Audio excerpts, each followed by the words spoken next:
আসসালামু আলাইকুম সবাইকে। আশা করি সবাই অনেক ভালো আছেন, সুস্থ আছেন। আজকে আমরা খুবই গুরুত্বপূর্ণ একটি বিষয় আলোচনা করব আপনাদের মাঝে।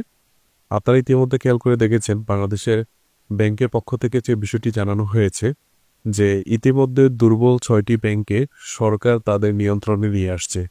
আজকে আমরা জানবো যে কোন 6টি ব্যাংক এবং তাদের ভবিষ্যৎ কি, এই সম্পর্কে বাংলাদেশ ব্যাংকের পক্ষ থেকে কি বলা হয়েছে সেই বিষয়টি আমরা আজকে বিস্তারিত আলোচনা করব। আমরা আজকে যে নিউজটি আপনাদেরকে দিচ্ছি এই নিউজটি দৈনিক ইত্তেফাক থেকে দেওয়া। সো আমরা আশা করব যে আপনাদেরকে আমরা এই সম্পর্কে বিস্তারিত, এই যে আমরা দেখতে পাচ্ছেন যে দৈনিক ইত্তেফাক থেকে এই নিউজটি আমরা কভার করেছি।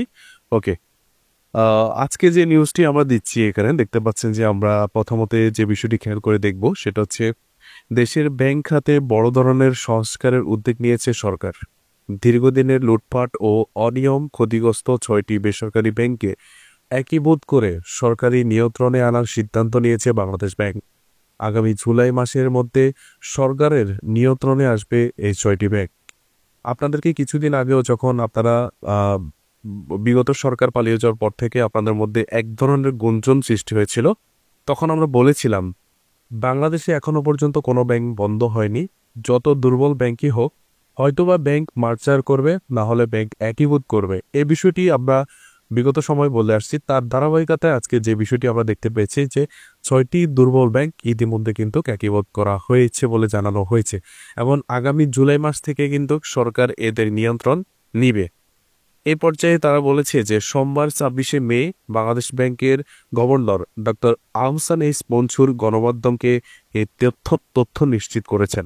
তো আমরা দেখব যে 6টি ব্যাংক কোন কোন 6টি ব্যাংকগুলো, সেটা হচ্ছে একীভূত হওয়ার দুর্বল যে ব্যাংকগুলো রয়েছে তার মধ্যে রয়েছে সোশ্যাল ইসলামী ব্যাংক লিমিটেড, ফার্স্ট সিকিউরিটি ইসলামী ব্যাংক লিমিটেড, গ্লোবাল ইসলামী bank, union bank PLC, Exim bank এবং ন্যাশনাল ব্যাংক লিমিটেড। এই 6টি ব্যাংক আগামী জুলাই মাস থেকে একীভূত করে সরকারের নিয়ন্ত্রণে চলে আসবে।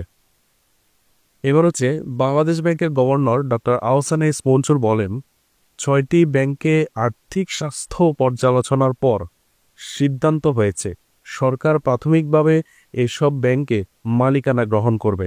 আসছে জুলাইয়ের মধ্যে এসব ব্যাংকগুলোকে সরকারি মালিকানায় নিয়ে প্রয়োজনীয় পুঁজি যোগান দেওয়া হবে। পরিস্থিতি স্থিতিশীল হলে বিদেশি কৌশলগত বিনিয়োগকারীদের সঙ্গে আলোচনা শুরু করবে বলে জানানো হয়েছে।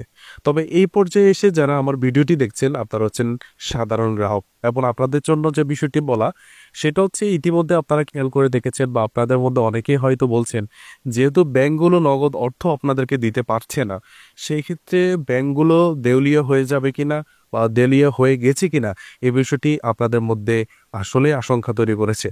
তবে সবকিছু কাটিয়ে যখন বাংলাদেশ ব্যাংকের পক্ষ থেকে এই ধরনের একটা নিউজ দেওয়া হয়েছে তখন আসলে আমার কাছে মনে হয় যে এটা যারা এই 6টি ব্যাংকের গ্রাহক আছেন তাদের জন্য একটু হলেও খুশির সংবাদ বলে বলা যাচ্ছে। কারণ আপনাদের 6টি ব্যাংক কিন্তু ইতিমধ্যে সরকারি যদি মালিকানায় চলে যায় তখন কিন্তু আপনাদের আর দুশ্চিন্তার কোনো কারণ নেই এবং যেহেতু আপনাদের চাহিদা অনুযায়ী টাকা দিতে পারছে না, সেক্ষেত্রে আশা করব যে অতি শীঘ্রই আপনাদের যে টাকাগুলো আপনারা জমা রেখেছেন সেই টাকাগুলো আপনারা জমা এবং উত্তোলন এবং জমা করতে আবার পারবেন পুনরায়।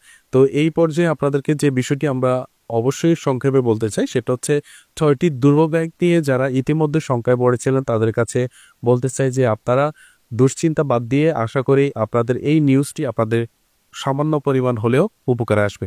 সবাইকে ধন্যবাদ জানিয়ে বিদায় নিচ্ছি। দেখা হচ্ছে পরবর্তী কোনো ভিডিওতে। সে পর্যন্ত সবাই ভালো থাকবেন, সুস্থ থাকবেন। আসসালামু আলাইকুম ওয়া রাহমাতুল্লাহ।